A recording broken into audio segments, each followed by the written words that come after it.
Hey, what's going on, you guys? Welcome back to another Screw Toy action figure review. And today we'll be looking at the Marvel Select Apocalypse. I'm very excited for this figure. This is one of my most anticipated figures of 2023. Ever since it was announced early 2022, I believe. I think it was during the summertime or around this time when they first announced it and showed the promo images and the prototypes and stuff. So having it in hand, very excited to look at it. I did find this at my local comic book store, and that is Third Planet Comics here in Houston, Texas. They just got it today. I so happened to walk in today and they had it on the shelves. But I also got charged for it on Big Bad Toy Store, so now I have two of them. I will be giving one to my one of my close friends, and yeah, they're taking one off my hands. But yeah, happy to have this figure, man. So let's get a quick look at the packaging and then a quick look at the figure itself. Now the packaging again is your standard Marvel Select packaging. It's big, it's bulky, not collector friendly. Once you open it, it is trash. You get the name of the character right here, Apocalypse. A very nice comic image of Apocalypse right there, Marvel Select. The big window that shows your product here in the center. On the side, you get a promo image of the figure. On the back, some more promotional images and a read up on Apocalypse right there. You get the proof of purchase right there. Diamond Select, Marvel, whole bunch of bullshit. Not much at the bottom, not much on top. Enough about this packaging. Let's crack this bad boy open. Getting a quick look at all the accessories that this figure does come with. Straight out the packaging, he does come with a set of open, relaxed hands. He also does come with a set of fists. He also does come with a spike ball that can go on the right or left hand. He also does come with this clamp that can go on the left or right hand as well, but you do have to remove the little gauntlet piece from his forearm so you can pop it on, and it's fairly easy to unplug it. It just comes right off and plugs right in. The last accessory that he does come with is this drill that pops again into the forearm, and it can go on the left or right. Again, you do have to remove that little gauntlet piece right here for it to be able to plug in. And again, it's not very hard to do. Other than that, yeah, he comes with a great amount of accessories, man. I do wish that he came with a different head. He does just come with the grimacing head sculpt. I wish it was another head sculpt that was a little bit more neutral, a little bit more calmer, with a little bit of anger still on his face. But this one on his head right now, or on the body, is not bad. But I do wish that he did come with a more neutral, relaxed head. But yeah, great accessories overall. And here we have Apocalypse himself. And this figure is pretty great, man. I'm very, very impressed by this figure quite a bit. A couple little QC issues that I have a problem with, but other than that, he's a great figure overall. Just getting a quick look at him, man.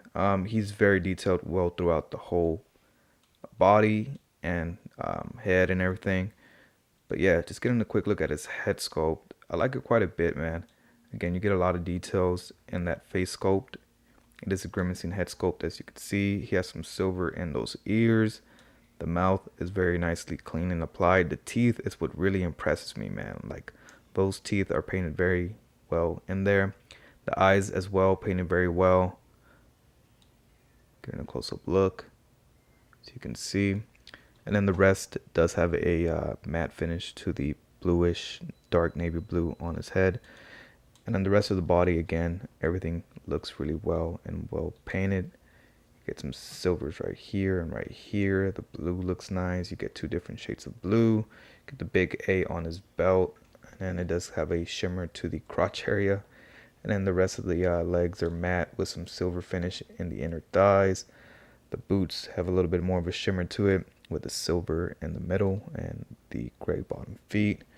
And then the back, again, does look fairly well. You get the very nice tubing from the back of his waist to his arms, and these do fairly, don't stay in there really well. They pop out fairly easy. If you just articulate it a little bit, it kind of just pops out, so you have to keep plugging it back in. But that's the way it's designed. So I don't think they could have really avoided that too much, but it is what it is. It's not too much of a big deal to just plug it back in. So yeah.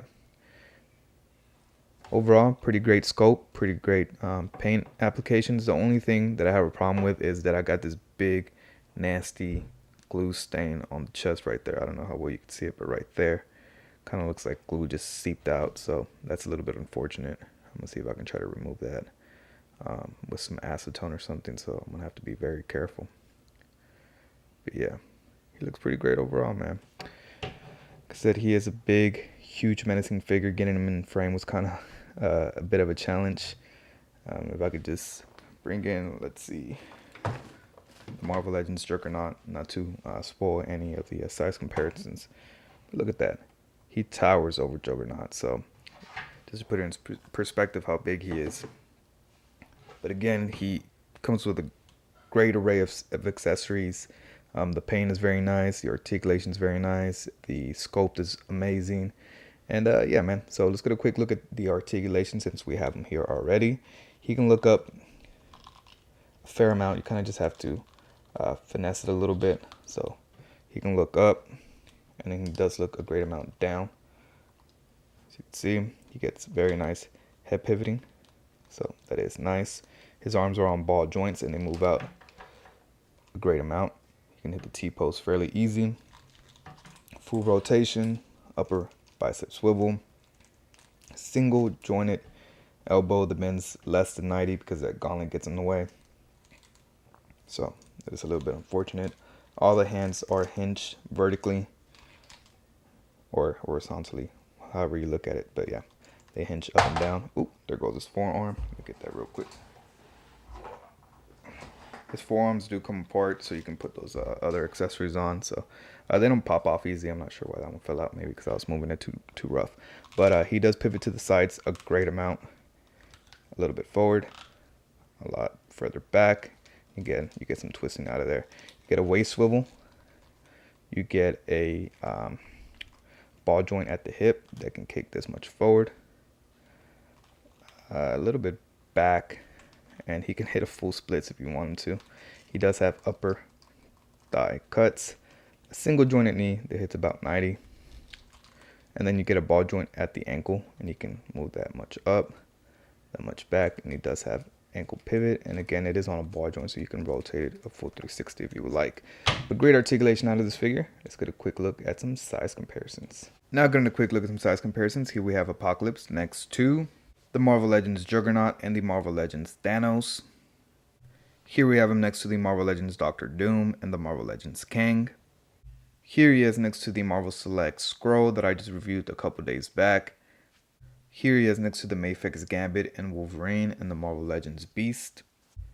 And last but not least, here we have him next to the Mafex Cyclops and the Marvel Legends Retro Card 20th Anniversary Captain America. And I think the sizing on him is perfect, man. I think he should be huge and imposing and scary looking and should tower next to the X-Men. I think he's great. I think he's perfect sizing. And yeah, man, he would look imposing and huge in your collection, and I love it. And there you have it. A great release by Marvel Select. This figure is pretty much perfect. I love it. I honestly do enjoy it a lot more than the Marvel Legends Build-A-Figure, which I did have a couple years back, but I did sell off. This thing is just 10 times better, man. I love it so much. The accessories are great. The only thing that could have made this figure better is another head sculpt that had a little bit more of a neutral, calmer face. But overall, beautiful figure, beautiful accessories, beautiful articulation. Honestly, very minor complaints. The biggest complaint for me is the QC issue on his chest. I tried to fix it, couldn't fix it. It is what it is. But yeah, great figure overall. I highly recommend picking this figure up, especially because the Marvel Legend one does go very, very high in the aftermarket. I think like $100, $120. And this guy is better. And for $29.99, bro, you're getting a great deal. So again, highly recommend this figure. Pick it up if you can. Pre-order it. I think he is releasing on Big Bad Toy Store right now. So go snag you one if you can. But that's enough of me rambling on. Make sure you guys hit the subscribe button, hit that like button. Let me know down in the comments below if you're picking this figure up or if it's a pass for you since, you know, he's just not for you or you have the Marvel Legends version. And yeah, man, follow me on my Instagram, Twitter, and TikTok. The links to all those are in the description down below. And I'll catch you guys next time. Peace.